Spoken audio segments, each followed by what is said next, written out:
Good morning mga kaprobinsya! Ito ang inyong probinsya ng Igorota. Kagigising lang po. Char, char, char.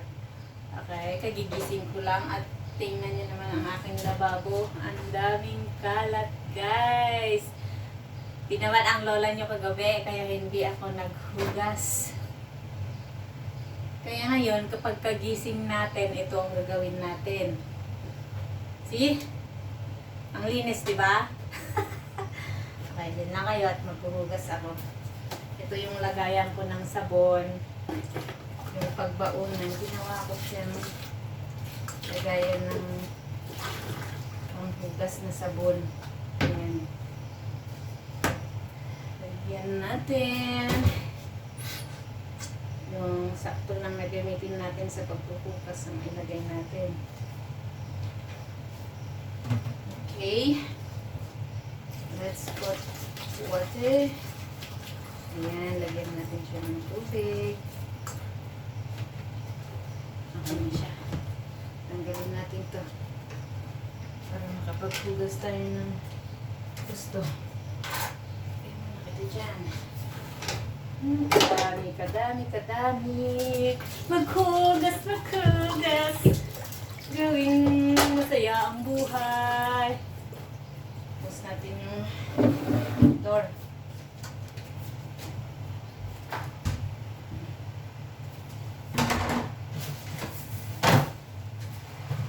Tapos ko yung door kasi natutulog pa yung anakis ko. Nagising sa bunganga ko. Ay. Ayan. Hugasan ng ating cutting board.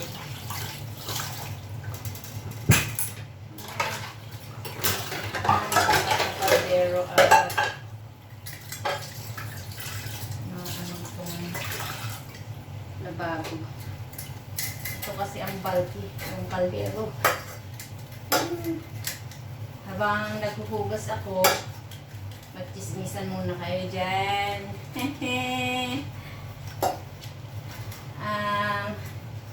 Pala nga guys, ang inyong probinsya ng Igorota ay nandito sa Qatar. Nandito na. Walang magawa sa buhay. Kaya pumarito rin eh. Para lang maghugas ng plato. Wala namang sweldo. Joke lang. Siyempre, walang sweldo. Pinagkainan din naman namin ito. Lagay natin dito sa loob.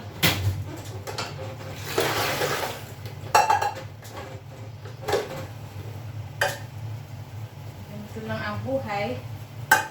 Parang sa probinsya din, ito rin naman ang trabaho natin, pagkakain natin, kailangan maghugas. Pero ang nangyari kasi sa akin, kumain na kami kagabi, walang naghugas. Natulog na ako, natulog na din sila. Siyempre, ako yung taga-hugas. Sino pa naman yung asahan kong maghugas? Kung di ako din, di ba? Naghugas naman yung asawa ko. Anak ko pa minsan. Lalo pag may sakit ako. Kapag wala naman akong sakit, hayaan natin ganyan na lang. Siguro sabi nila, wala naman siya sakit. Makinig siya maghugas. Diba? Goodness.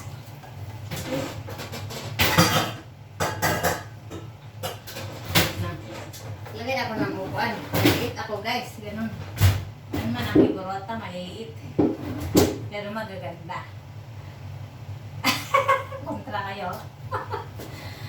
Oops! Uy! Hindi nyo na ako nakita.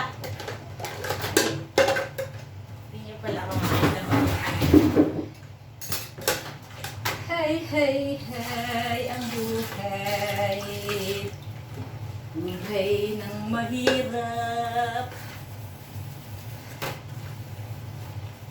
Wala man akong nire-reklamo sa buhay ng mahirap. Ang saya nga eh. Diba? Ang Ang mahirap lang naman is pag wala na kang makain, wala kang makain. May kinakain pa naman ako. Paano ko naman masabing mahirap yon? Eh kumakain naman ako. Diba? True. Ako din ang sumagot. Trueness! Ay, pagtawa ko guys, laging inisita ng asawa ko yung pagtawa ko ng ganyan. Ay, sa ganyan talaga ako tumawa.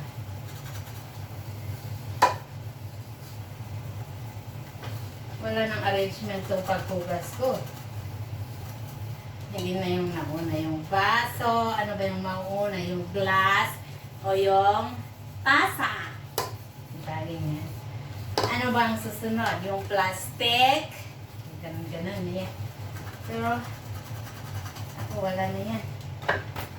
Basta maghugas na ako. Wala namang magre-reklamo. Basta importante, mahugasan.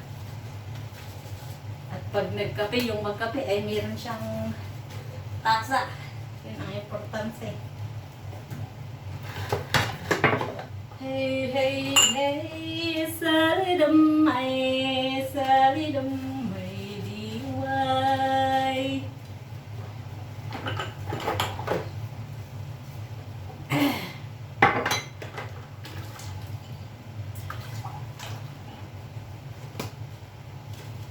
Itong tasa. Tasa naming magkape. Ayan, tig-dalawa. Isa pala.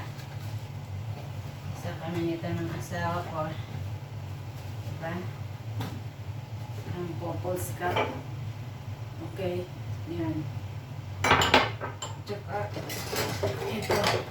Yung tasa niya galing AAB. Pak. Pak. Isa din kami.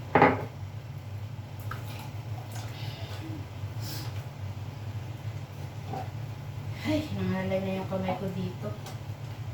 Lagi-lagi kasi akong naghuhugas dyan sa banyo kasi mababa yung lababo. Ngayon, dito ako maghugas dahil nagbi-video ako. Pangit naman guys kung nakita niya akong naghuhugas sa banyo. Diba? Eh, syempre, dito ako maghugas sa lababo.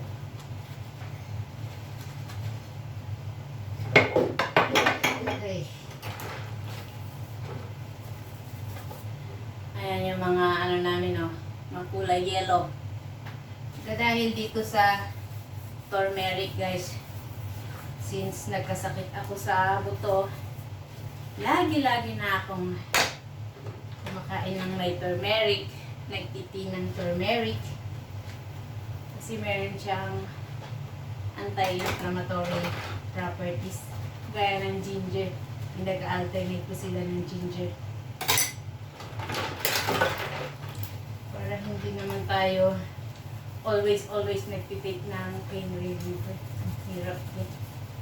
Mamamatay ang kidney natin. Nag-skin dry na nga si Akits. Natatakot ako sa ano.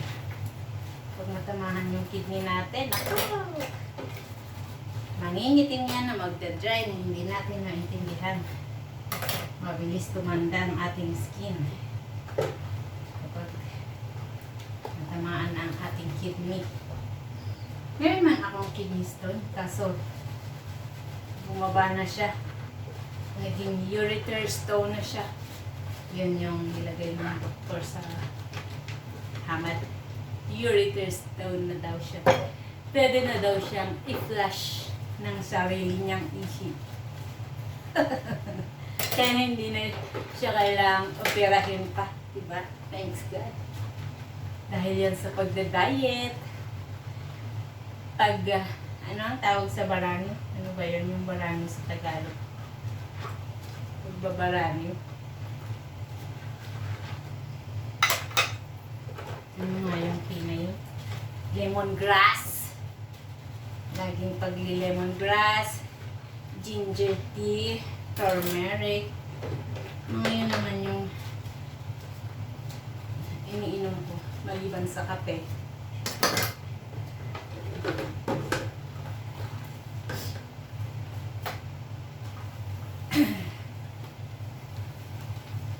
See? Nauna na yung plato, tsaka yung mga baso, tapos may plato pa ulit dito. Ay, naku. Yung paghuhugas ni Manang Lenny, ang inyong probinsya ng Igorota sa Qatar. Bakit napadpad sa Qatar ang isang probinsya ng Igorota? Siyempre, sumakay sa aeroplano, guys. Diba?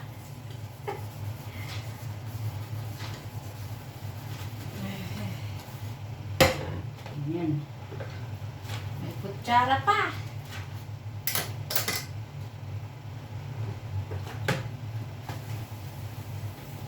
Nasusuka ako.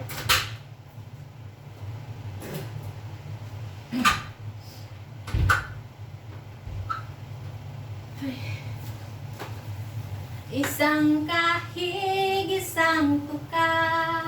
Tama ba yun? Ganyan kaming mga dukha.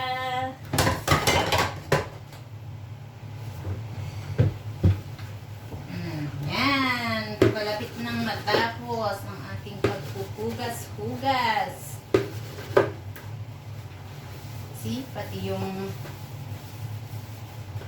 planggana, guys. Yellow. Namasa yung fish. At nilalagyan ko siya ng turmeric. So, hindi lang sa kape ang turmeric ko, guys. Nandun sa mga karne, sa mga fish, sa mga gulay din minsan. Diba?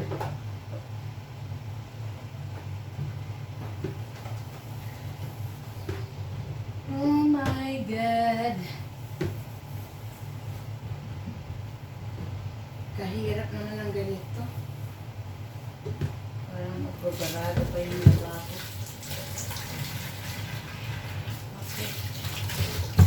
Tapos, balawan natin ang ating planggana. Okay. Balik natin ang mga plato. Mga paso. Dahil wala akong paglagyan ng planggana dito. Char.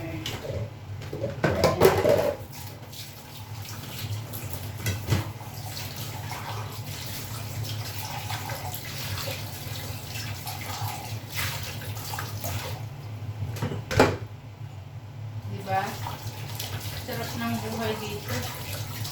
Pagkagising mo, nagbubugas ka ng plato.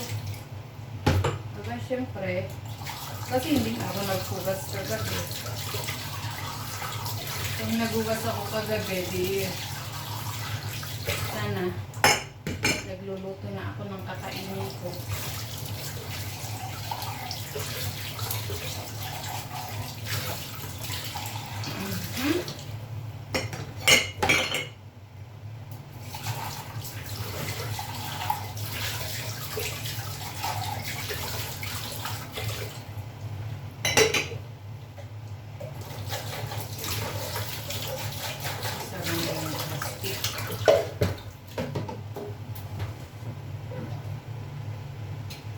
Ay, parang meron na naman akong flame na naiipon.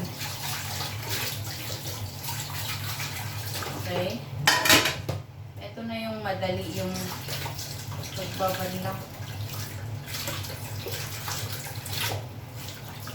Nga pala, guys, itong tubig, kaya ganito ako magpugas kasi itong tubig namin kasama na to sa binabayaran namin, guys. So, nakatira kami sa isang studio type na apartment. At kasama na yung mga tubig, kuryente. So, kahit ganito ako magpugas, okay lang. Para mabanlawan natin ng gusto. Pero kapag hindi yan kasali, ay na. Tipid tayo Dahil malaki ang bayarin pag ganun. Actually, itong tinitirhan namin, mura na to compare sa iba. 2,100 reals. Times nyo yan sa 15 na lang. 15.50. Hindi man pare-parehas. 15.3.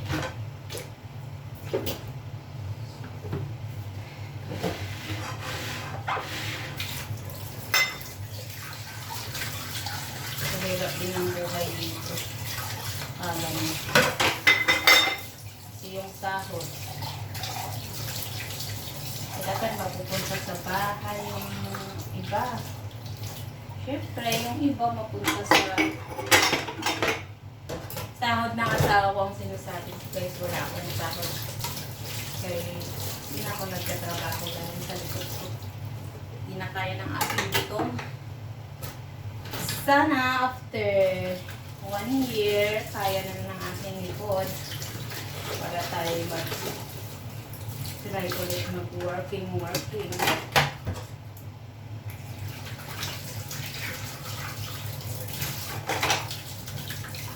Sa ngayon, ito muna ako sa bahay. Mag-video na lang ako, guys. Kung meron kayong panoorin, sana panoorin niyo yung mga video ko. My incoming videos. Please support. Bawal lang mag-ano dito sa YouTube. Sa Facebook, bawal kami magsasabi. Ito na naman video.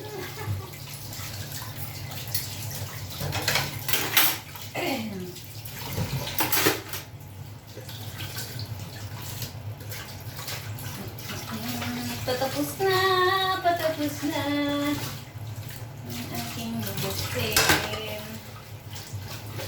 Ayan.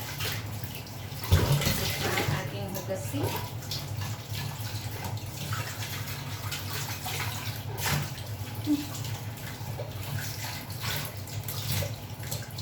Okay.